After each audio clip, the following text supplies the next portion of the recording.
देखो देखो कौन है, आदिवासी से आया। भारत आदिवासी पार्टी के ऐतिहासिक आगाज के अवसर पर मैं पीर प्रदेश के साथ साथ में पूरे देश के मालिक और मालकिनों का मैं उनके चरणों में नमन करता हूं, जोहार करता हूं और साथ में ही हमारे मंचासीन राष्ट्रीय कार्यकारिणी के सदस्यगण और मीडिया कर्मी आप सबका मैं हार्दिक जोहार अभिनंदन करता हूं। भाइयों, ये एक समय है जो 75 साल तक कांग्रेस बीजेपी ने राज किया और आपको मालूम होगा मानगढ़ में 1507 आदिवासी मारे गए थे। ये हमारे पूर्वजों का सपना था। उस सपने को भारत आदिवासी पार्टी साकार करेगी। हम ये कहना चाहते हैं। हमारे मंच पर एक छोटी बच्ची है, वो गुम हो गई। इनके माता पिता यहाँ से ले जाए। अंजलि डिंडोर, राजू डिंडोर। इधर पिताजी का नाम है राजू डिंडोर, छोटी बच्ची है अंजलि डिंडोर। गांव का नाम नहीं बता पा रही है, छोटी सी बच्ची है। मंच के पास में आकर ले जाए।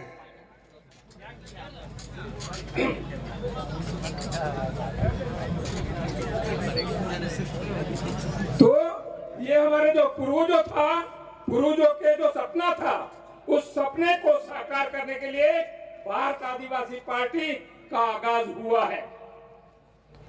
आप देख रहे हैं हम पूरे देश के अंदर जो नरेंद्र मोदी है वो स्पष्ट बहुमत की सरकार बनी थी। स्पष्ट बहुमत था।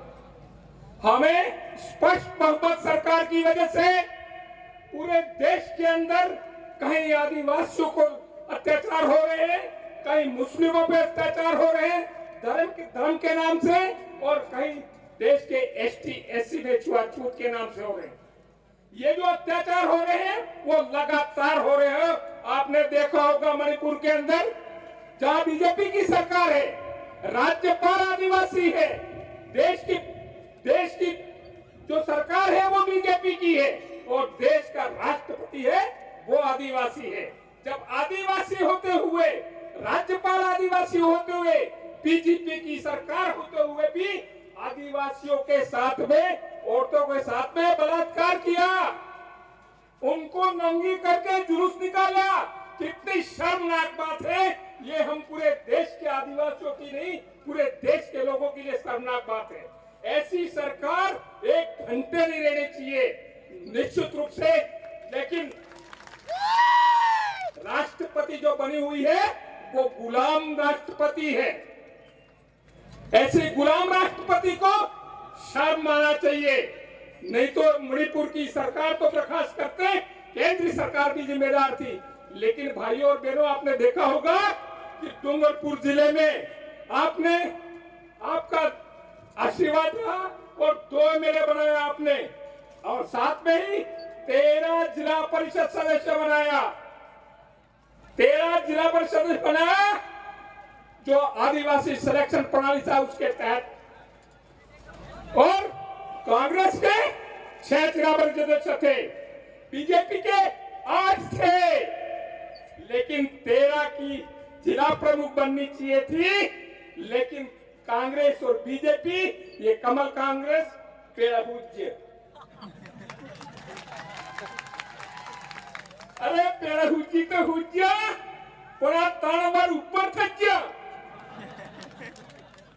अरे केरमा आदमी भैया ने वेस्पो झगड़ो થઈ પડે પણ આના જિલ્લા માથે એને ઝઘડો નથી જોયું તો આ એવી સાઠગાંઠ है। એટલે હું કેવું ચાહું कि पावर हमारा जिला परिषद आप सबका था कि 13 जिला परिषद सदस्य बना दिए ने अनने पेड़ हुआ। अब आपका फर्ज बनता है राजस्थान में भी बीजेपी और कांग्रेस गहलोत और वसुंधरा को पेड़ उगाड़ दो। ये आप करके दिखा सकते हो, आप करके दिखा सकते हो। आपके पास पावर है, आपके पास ताकत है। वो भी ताकत में 17 एमएलए तो बना दिए। तो राजस्थान में जो सुन रहे हैं, ये जो भारत आदिवासी पार्टी है उसको ज्वाइन करने तैयारी कर रहे हैं। और निश्चित रूप से राजस्थान में एक जबरदस्त तहलका मचेगा और डूंगरपुर की पुनरावृत्ति हो जाए, उसमें कोई शक नहीं हो।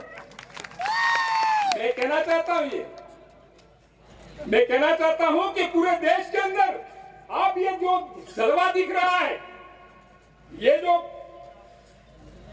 भारत आदिवासी पार्टी के आगाज के अवसर पर, उसमें हमारा एसटी, एससी, ओबीसी, माइनॉरिटी, इन सबको एक मंच पे आना होगा।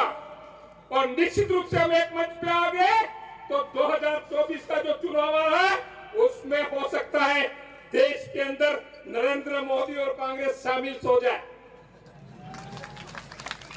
तो ये फर्क बनता है देश के मालिकों को, इसलिए फर्क बनता है कि आज तक हमने सहन किया, आज तक देश की जनता के जो अत्याचार हुए, अन्याय हुआ, वो हमने स्वीकार किया है।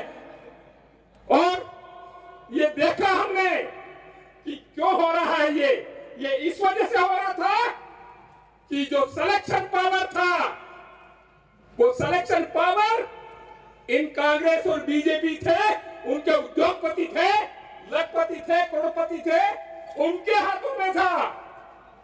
वो सिलेक्शन करते थे, जो एमएलए सिलेक्शन करते थे, एमपी सिलेक्शन करते थे, वो उनके गुलाम होते हैं, उन्हीं का सिलेक्शन करते थे। इसलिए मैं कहना चाहता हूं कि भारत आदिवासी पार्टी आई है, वो जनता तय करेगी, जनता सिलेक्शन करेगी और जनता के द्वारा सिलेक्ट किया हुआ आदमी एमएलए बनेगा, एमपी बनेगा, तो निश्चित रूप से पूरे देश के अंदर जनता एक बदलाव आ जाएगा। हमारे गुरु गोविंद का सपना था, ऊसा वाला है नेसा वाला है ने ऊसा करवाए, आ नेसा वाला है इन्हें ऊसा करवाने बदली है कि हाईकमान की ताकत है, ये हाईकमान जनता बनेगा तो निश्चित रूप से की आ नेसा पड़ी जनता है ये ओसी थी जाएगा। ने तेलंगाना जी हाईकमान है, ये हाईकमान ग्राम तक ही नेसा पड़वाना है। लेकिन ये हम सबका फर्ज है, हम सबका फर्ज है। इस देश के अंदर जो बुद्धिजीवी हैं, जो मनन करते हैं, जो दुखी हैं, इस देश में जो अत्याचार हो रहे उससे परेशान है, उन सबको एक मंच पर आकर के हमको जो सिलेक्शन प्रणाली है, आदिवासी सिलेक्शन प्रणाली, ये जो गणतांत्रिक व्यवस्था है उसको अंगीकार किया है भारत आदिवासी पार्टी ने। तो ये आप साफ मानिए कि अब जो सिलेक्शन होगा वो सिलेक्शन ऐसा नहीं होगा, सिलेक्शन अब जनता तय करेगी। यदि जनता, हम एमएलए हैं, जनता कहती नहीं आपका काम नहीं है, आप बैठ जाइए यूं, तो हमको बैठना पड़ेगा। इसलिए नकवेल जो है ऊंट की, वो नकवेल हम जनता को देना चाहते हैं। जब जनता के पास में ऊंट की नकवेल होगी तो हमारा हाईकमान है वो भी धाराशाही हो जाएगा। ऐसा गलत करने की सोचेगा तो निश्चित रूप से उसको एक बार नहीं 100 बार सोचना पड़ेगा। इसलिए मैं अंत में यही कहना चाहता हूं, शायद ये समय की चिट्ठी होगी, तो मैं अंत में यही कहना चाहता हूं साथियों, ये देश के आप सबके ऊपर बहुत बड़ी जिम्मेदारी आ गई है। उस बहुत बड़ी जिम्मेदारी को हमको मिल करके, हम जानते हैं हमारे पास पैसा नहीं है, सब कुछ नहीं है, लेकिन हमारे पास में संख्या बल है। और संख्या बल है तो हम यदि थोड़ा थोड़ा उठा लेंगे तो भार उठा सकते हैं। इसलिए ये हमारा जो वोट है, उस वोट के माध्यम से हम नरेंद्र मोदी तो क्या, भारतीय जनता पार्टी तो क्या, अच्छी अच्छी सरकारों को हम पलट के रख देंगे। इसलिए आपसे निवेदन है कि आने वाला समय है, उसमें हमारा वोट है, वो हजारों करोड़ों रुपया कीमती है। उस वोट को हमको सरकार को बदलने के लेना है, लेकिन ऐसी सरकार लाना है जो हमारे ऊपर अत्याचार नहीं करे और हमारा विकास का काम करे। इसलिए मैं चाहता हूं, आप सबसे निवेदन कर रहा हूं कि ये जिम्मेदारी हम सबको, देश के मालिक और मालकिनों को, आप सबको उठानी पड़ेगी और ये जिम्मेदारी हम उठाएंगे। निश्चित रूप से हम विजयी होंगे। इसी उम्मीद के साथ में आप सबका हार्दिक जोहार, अभिनंदन करता हूं और एक नारा बोल देता हूं, थोड़ा बोल देना आप। अरे जय जोहर का नारा है, ये आवाज दिल्ली तक जाना चाहिए, जयपुर तक तो पहुंच गई है। अरे जय